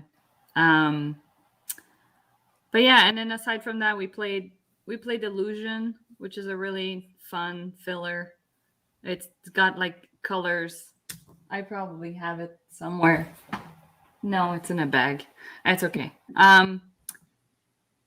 It's got like 4 colors onto the cards, and basically you're having to place them in order. Like at the beginning of the round, it will say, okay, this time you're placing blue in the order of least amount of blue to most amount of blue, and each card has a different pattern and style of shapes and stuff on it. So you'll have, let's say, like the one could be all circles, so you'll have yellow circles, red ones, green ones, and then you have the blue ones, which is what you're looking at, and then your next card is going to be a bunch of triangles, and you're trying to figure out which one of these two has more blues, because it kind of looks like it's this one, but I don't know. Like your eyes trick you and they fill in the gaps, and it's like every card has a different pattern, and so you're having to like place them in the right order. So when it gets to your turn, you can either grab a card and place it in the sequence, or you can basically say, no, something's wrong here. There's no way that this card has more blue than this one. So then at that point, you start to flip the cards and it reveals the percentages. And then you figure out if you won that round or not. Mike, so did we really fun. Sorry, I know someone's described that game to me before. Was it you or another guest, Mike? I don't know. I don't know. Yeah, Illusion. Yeah, it's really fun. What were you saying, Mike? It comes in like a small box. You can just like bring it with you when you go to dinner, and it's like a super quick thing to play. We played Incan Gold as well. Incan Gold? Yeah, you're heading into like a temple and you're trying to come out with treasures. It's again super quick. We played Cascadia, which was really fun. That was one I picked up at Gen Con, so I was really excited. We played Equinox, which was amazing. I don't have the box cover here. This, you can't tell from this, but my game room has exploded onto my floor and my table because I'm working on a really big project. But yeah, Equinox is, I think it's a remake of another game that came out years ago, and it's a Rainier game. And yeah, and it has yeah, so it's basically like cards of creatures, and you're bidding on which one you think is going to make it to the end.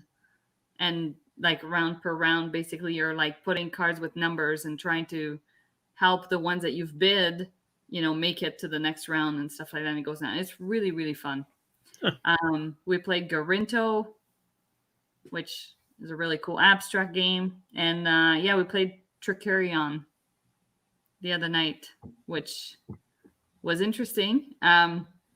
It's a good game. We didn't play the full version because it gets long a little bit and more complicated when you add more stuff. And the rule book, I guess, is not the best laid out. So it took Blake like way longer to learn the game than we expected. So it's one of those where we watched a video, and hopefully at some point we get to play a full version. But it was good. It's a good worker placement. It's really thematic. Yeah, Garinto. Yeah, it's really fun. I think, Mike, have you played Garinto yet? No, I actually watched Mark from Grand Gamers Guild teach it at Origins over the weekend to a group, and his catch was like, I can teach you to play it, and I think he said 10 seconds, and like it was like, oh yeah, I kind of get it, and then the nuances of the game was where you're getting it. But yeah, it looks. You should play it soon so we could do like a 3-way review of it or something. I'll bring it to QSCon tomorrow. There you go. QSCon Tuesday. All right. Yeah. So that was basically what we played. Wow, you played a lot more games than me, and more than Mike, who was at a game convention apparently. Yeah, but he was working. It's true. Yeah. I only played yeah. I haven't talked about Merv, but I played that twice. You kind of bitched about it on the Discord, but yeah. If you've been on the Discord, you saw me complain a little bit, just a little bit. Totally out of character for you. Yeah. Normally, I would never complain. Never complain. And I played Furnace, twice, and didn't complain about that one really. But we talked about that last time, right? I played five tribes because I was tired of learning new games and complaining about them. Lost horribly, and I think I scored the highest I've ever scored before, which is bad in two ways, right? Like I scored 280 something points, and Erin beat me with like 306 points, which I think was like the highest she ever did. So cool. Yeah, I don't know. Is that better to lose but still score the highest you have before, or moral victory? Yeah. Everyone gets a participation trophy, Chris. Participation, yes. Yeah, at least if you beat your own score, you could still be proud of that, even if you lost. It's true. Except she beat me so badly. Mike, you wanted me to show real quick. Put it up here. Bink. There you go. Oh yeah. Pay no attention to this up here.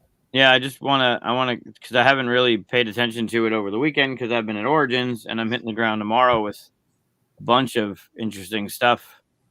I just wanted a quick update on number of backers and our funding level. Yeah, It's looking good. And there's also a giveaway on Board Game Revolution right now to win a copy. Yep. Yeah. So you don't even have to back. Just go win a copy. I mean, you have better odds than you think to win. So yeah, make sure you enter. Do they have? There's stretch goals down here, right? Oh yeah. Let's see where they are. Just out of curiosity. There's all kinds of goodies that have been unlocked. Must be way down. Oh, here we go. Stretch goals. Got funded. Unlocked places that'll kill me. Unlocked. Oh, they won't kill you. Unlocked character. Which one is this? The general. Oh, the general. I was looking down there. Yeah. So that was unlocked. It was a playable character card and the standee. And at 95, we unlocked a mini for the Boogeyman edition. Mike is asking if it's a Gleam giveaway. Yes, it's a Gleam giveaway, but no, they are not complicated. All you got to do is you log in through Facebook, and you only have to answer one question if you don't want to do them all. That's the thing, is you don't have to answer everything. If you just want one entry, just go and visit the Kickstarter page, and there you go. You got an entry. Like, it's super quick. And the question is, what comics veteran voiced Sutor in Thor Ragnarok? Just kidding. That's not the question.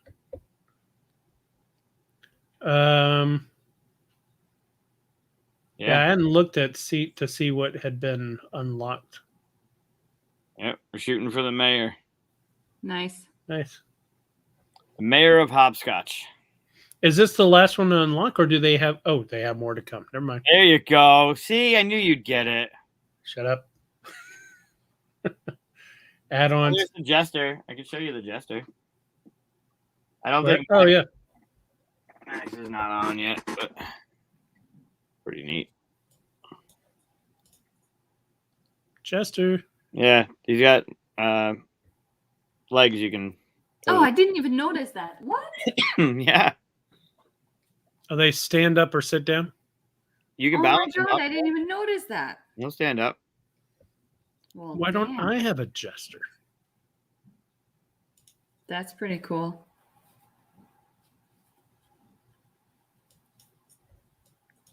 Okay, well, that is really cool. I didn't know that. There you go. Learn something new on the show. He's going to fall over, isn't he? I'm so glad I watched. Yeah. Stay.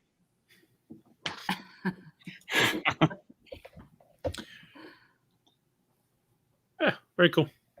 Yeah, I don't know. I think I played another couple things.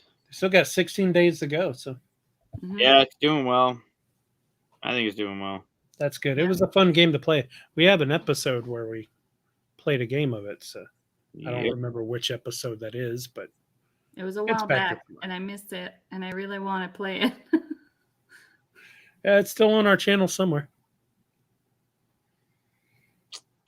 I don't think I played. Hey, Daryl.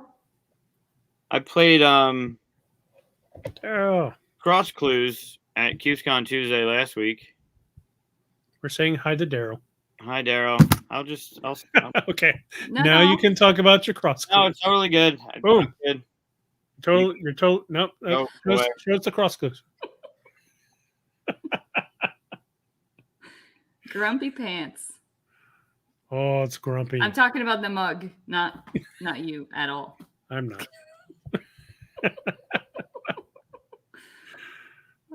No, seriously. What were you talking about? Cross what? Yeah, I'm good. I got Aquaman over here hanging out. No, what does the game like? What's it like? It looked neat. I don't even know what I was talking about. The cross clue thing. What? Fine. Yeah, Cross Clues. It's by Blue Orange. They always do amazing stuff. Mm-hmm. There's a grid. It could be 4x4, 5x5. And then the grid is A through D and 1 through 4, or A through E, 1 through 5. On your turn, these I'm pointing at the screen like you can friggin' see me. What a dick. These A1, B1, C1, those are shuffled up and given to people. So you have them in your hand, and then whenever you want, you're going to give a clue. What happened? It just darkened. Yeah. You're going to give a clue to the other people, and they need to figure out what card it is, like what part of the grid it is. So you're trying to figure out, like, what is it? Summer and Dragon. Like, if you were like, I don't know, Scorching was my clue. You guys would talk about it, trying to figure out where it would go in the grid, and hopefully come up with Dragon and Summer. And then your answer would be, all right, is it C1? And if it's C1, then we're right. You put it in the grid, and then you draw a new card. If you're wrong, it gets discarded, and the objective is to get your grid full, and then you win. Nice. Or you get certain points if you miss a couple, whatever it is. It was fun. I love Blue Orange stuff. They make great stuff. So sounds like you worked all day and then like had time to play like short games at dinner or something like that. This was at QSCon Tuesday last week. Oh, okay. We played a couple things Tuesday, but yeah, I mean, Moonrakers was a late night thing. Actually, I played it with Daryl. I liked it. He could chime in if he's still on the show or he's still listening. I think, again, the 5-player was, 5 players was too long. But it was a fun experience, and I definitely want to play the game again. What else did I do from QSCon? So you're saying that Daryl was the 5th player that made it bad? No. He won. He played really well, and he won. Nope. I showed you Super Mega Lucky Box. I played last Tuesday as well. I think it's fun. We played Castle Party, which is a flip and write, Halloween themed. Yeah. You flip a card, and the card is a polyomino, and then on the polyomino there's an X. Where's my card? Daryl says if it was earlier at night, I think 5 might be great, but 4 was nice. Yeah, I agree.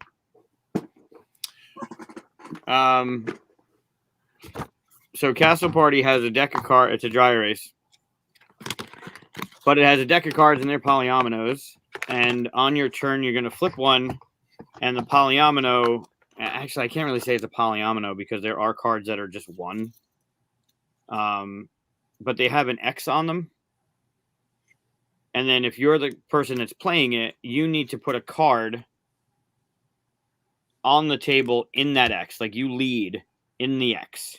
And then in that case of the box, let's say I put this down in the lower left. We'd go around the table, and everybody else would have to put a card sharing an edge with the card I put down as the lead. And then the next person would have to put a card down sharing an edge with the cards that are there. Once the pattern is full, in your perspective, everyone has to take that polyomino and then draw it in their mansion.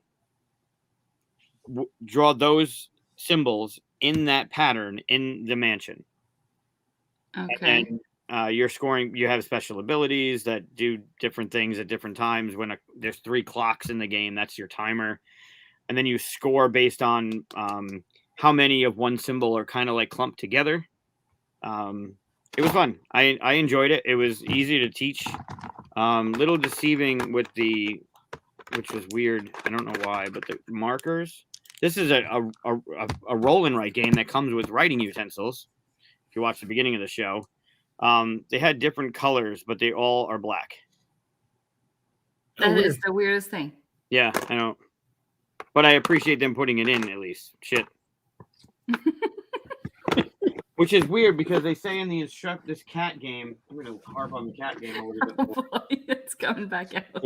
It says components and it says puzzle times 100. That's not necessarily true. There's 4 levels, so each puzzle has 25.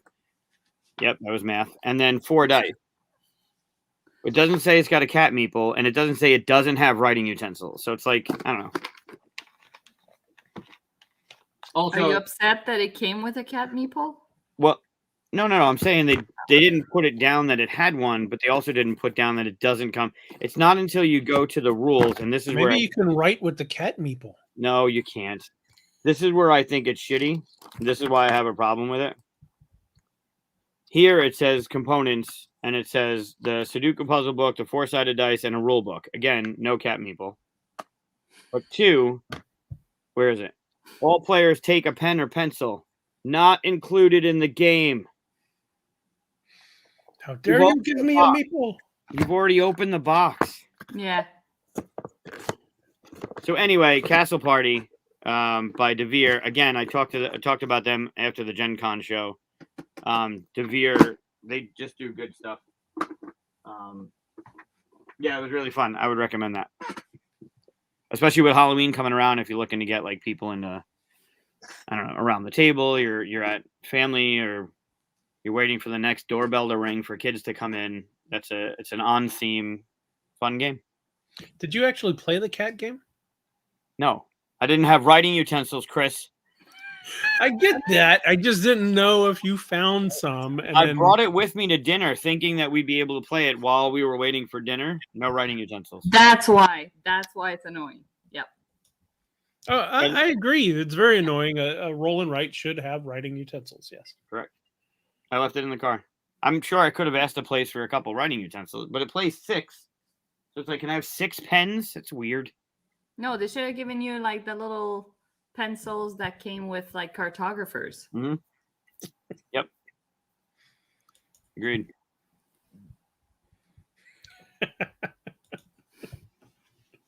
What else did I play? I'm not trying to rub it in. I was genuinely curious if you had like pushed through the writing hurdle and played the game. Nope. Couldn't write it. Might be one of your favorite games ever. It's probably not gonna. No, my favorite so far. I'm super mega lucky box is growing on me. I'm enjoying it, but it still hasn't beaten silver and gold for me. Silver and gold. Favorite roll and write is silver and gold. I mean, it's a flip and write, so I mean, yeah, same thing. It's not right. Rolling is different than flipping. It's still a random outcome, and then you choose. One with cards, one with dice, sure. I mean, people still call welcome to a roll and write, and it's a flip and write. It's a flip and write. They should stop calling it a roll and write. It's not a roll and write. That's like the difference between worker placement and dice worker placement. It's just worker placement. Not necessarily. Dice worker placement could get you more stuff based on the value of the die. A worker is just a worker.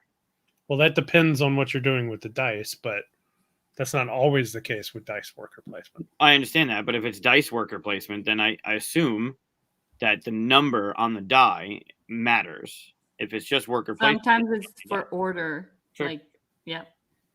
If it's just worker placement, like Waterdeep or asking for troubles, then it's just worker placement. Right, but at what point do you start getting so like, oh, it's not worker placement, it's camel placement? Like, no, it's dice placement. Look at Alien Frontiers, right? That's worker placement, but that's dice worker placement, and the dice matter. So it's dice placement. the dice are your workers or your ship. It's dice worker placement, right? But the dice matter. Eh. You have to have a certain amount of numbers in order to go to a certain location. Okay, well, okay. How about have you ever played Yokohama? No. Okay, so Yokohama has 2 different types of workers. What about like Energy Empire? They have different types of workers. Sure. Obsession too, the game that's kind of like Downton Abbey, not Downton Abbey. The workers that you use have, like, if it's the butler or the housemaid or whatever, like that's got something different to them. Mm-hmm. The worker. Yeah, this is what I'm saying. Mike's right. The issue is how many categories do you need? Like, can't you just say the dice worker placement and all that stuff goes underneath just worker placement? You could just say worker placement, right? Yeah, I guess. I mean, so same thing with roll and write. Like, you don't have to say flip and write or roll and write. Nobody's going to go, I hate flip and writes, but I like roll and writes. It's the same thing. But roll and write implies there's going to be dice. If I'm buying a roll, if the game on the cover says roll and write, and I go and get the game and there's no dice in it, then I feel like I've been duped, right? Like it should have dice if it's a roll and write. Even though it's the same thing. Doesn't matter. If it's a roll and write, what does roll imply? I understand that, but say they've got 6 cards in there, 1, 2, 3, 4, 5, 6, and they say shuffle it up, draw 1, shuffle up, draw 1. Same thing as rolling a d6. Be stupid to do that, right? But absolutely right. But if they said it's a roll and write and they got it wrong, technically it's a flip and write. That wouldn't bother you, though, right? Yeah, absolutely, it would. I guess you're the guy that gets bothered when people say mechanisms over mechanics. So I guess that par for the course. Right? If you sat down at a table and I said, we're going to play a roll and write, and there were no dice, you wouldn't be like, wait, what? No, I'd be like, oh, flip and write, but I don't care. I don't even know if I'd say it. Because it's the same thing. Okay. We got everybody talking now. Perfect. People got points to make. I have it on full screen. I'm not even watching the comments. I probably should be, but I'm not watching the comments. I am at the mercy of whatever Chris wants to show us. So. But speaking of flip and write, you say that silver and gold is still your favorite one, but did you ever play cartographers? Yeah, I like cartographers. There's more to it. I don't know. I liked it. It just hasn't beaten silver and gold for me. I like the passing it to the player and them drawing the monster on your thing and trying to figure out the grid. I like second chance is the same thing with the drawing and the putting the colors in the grid. I like silver and gold. So far, silver and gold has been my favorite. Divvy dice is good too. That's a roll and write. It's like Ganshan Clever-ish. I've never played that one. Yeah, Divvy dice is nice. That's Stronghold brought it in from somebody. Forgot who it was, but that one's really close. But silver and gold has still been my favorite. Did you ever play cartographers twice? I'm not sure it was a fun experience. I think I played it once with, I don't know if I've talked about. I'm not going to say it on air. Yeah, I don't know if the people that I was playing it with I was in the right mood to enjoy a game at that time. So are you going to play the Stone Mayor one? What's it called? Something about worlds or... I don't know. It's the one that he made during COVID where he takes the different themes of his different games and put them all together. I can't remember what it's called. Somebody probably remembers. Didn't they make wasn't that available as a print and play? I played it. He was doing a live play, so I played it with thousands of people or whatever on Facebook. And I think he was kind of test playing it that way. So I don't know if I played the final. I'm sure I didn't because it was kind of early on. But I know that you could print it out then and play. I don't know if it is now, but I believe he's coming out with going to produce an actual game of it. So yeah, I haven't tried that one. Yeah, I don't know. It's a cute idea. If you're a big fan. Yeah, I like his stuff. I just last couple have been. I don't think Red Rising was in it at the time. So or Pinta gram or whatever it is. What is Pentago? Pendulum. What? Pendulum. That's it. It's late. I haven't had my coffee. My trivia for you, Chris. Yeah. Board game trivia. I don't get to turn around, right? Yes. What game? A lot easier than I have to do. Aaron and I were trying to play the alphabet game where you say a board game and then I have to say a board game that begins with its first letter begins with the last letter of the board game you just said. Mm. And you just keep going and going. I got like 2 in and I was like, I can't think of any board games now. Wow. I mean, like if I say asking for troubles, S is the next one. What's the first one that pops to your head? See? Right above her shoulder to the right. Or the right of the screen for me. Santorini. There you go. There you go. Mike, There. What's an I? Ink and Gold, which I just played.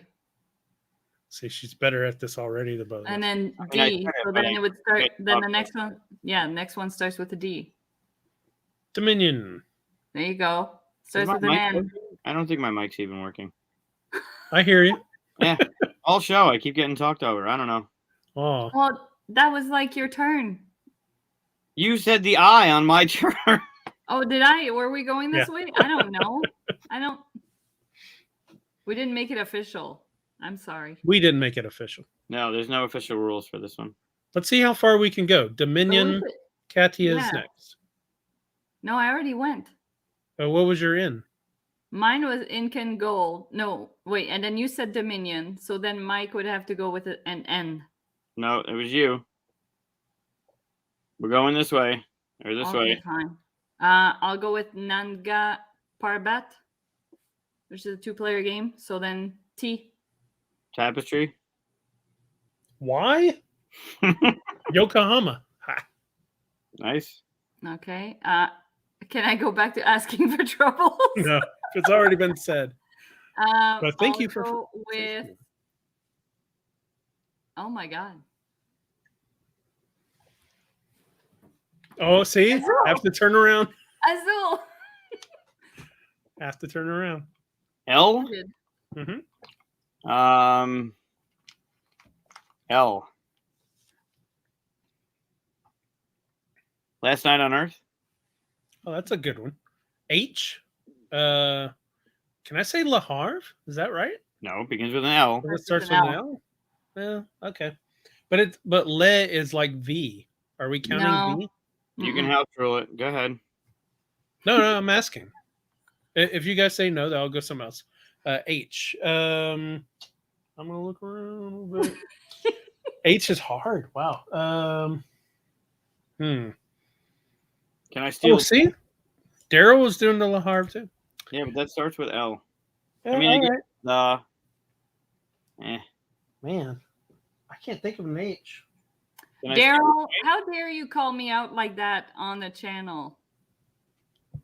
That's not very nice. I did not notice. Daryl's beating me here with Hacienda. Oh, there you go. I feel like I need to look at the chat now. I thought we do full screen, and what happened? He said I didn't even notice I was talking over you. Mm-hmm. No, I didn't. I know. Chris did it earlier. So quiet. I apologize if I did it earlier too. Why I like sitting on the bottom. I just stay down there. Well, no. I still owe an H. Daryl's taking all my H's away. Can I steal? Yeah, steal. Holy. All right. Okay, but hold on. So now it's Festival of Colors. Holy Festival of Colors. So then it's on to an S. Sure. Yep. I'll go with Super Mega Lucky Box. X to you. Ooh. Come on, it's easy. That might be it. X? There's like a one that has like 3 letters in it. Oh. Zaya. Yeah. There you go. And then you're back to A again. What's weird is you can never end on certain, like you can't, well, maybe you can, because there's some strangely named ones, but like I don't know, you can't end with J as well or a Q. You'll never say Jamaica. Yeah. Yeah. Huh. But another A would have been Agricola. And then you're at A again. Archipelago. Oh, good one. I got skipped.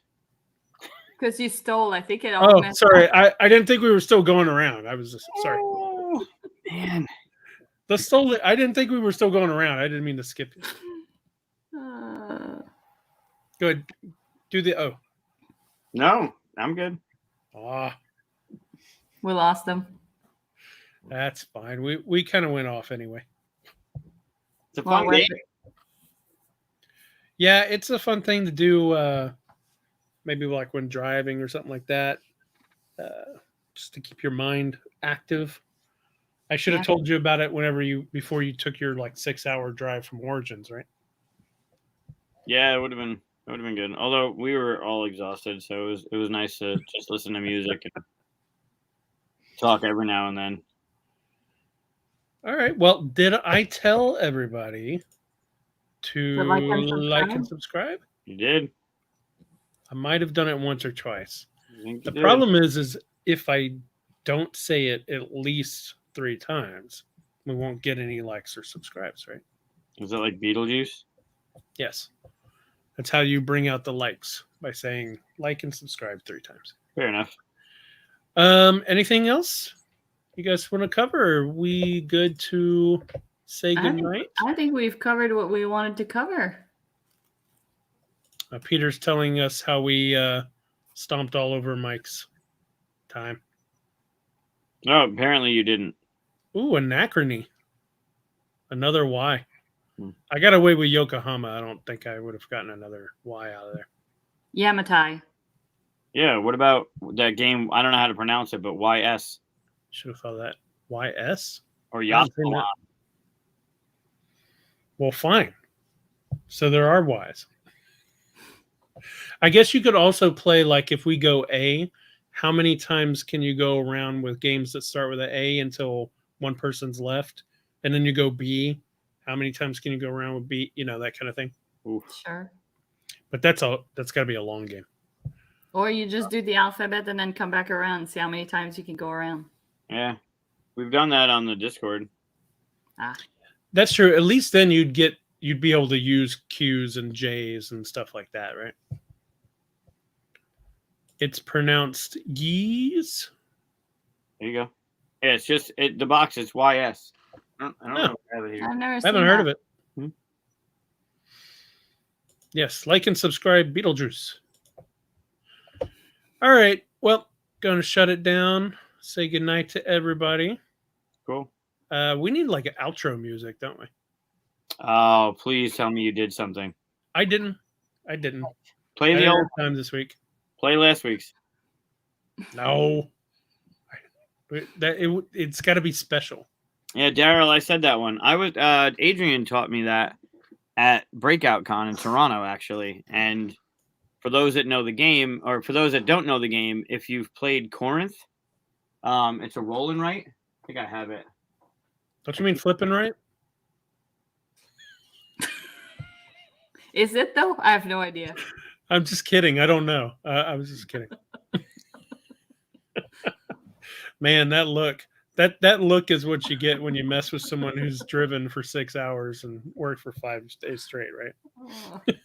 So Corinth is a roll and write, and it takes the dice mechanism from Yaspalon and does it as a roll and write with like a path building kind of thing. Both excellent. I agree. Yaspalon is better. Corinth, if you like the roll and writes, Corinth is a good one to grab. Cool. All right. Well, time to say goodnight to everybody. Thanks for watching. Good night, everybody.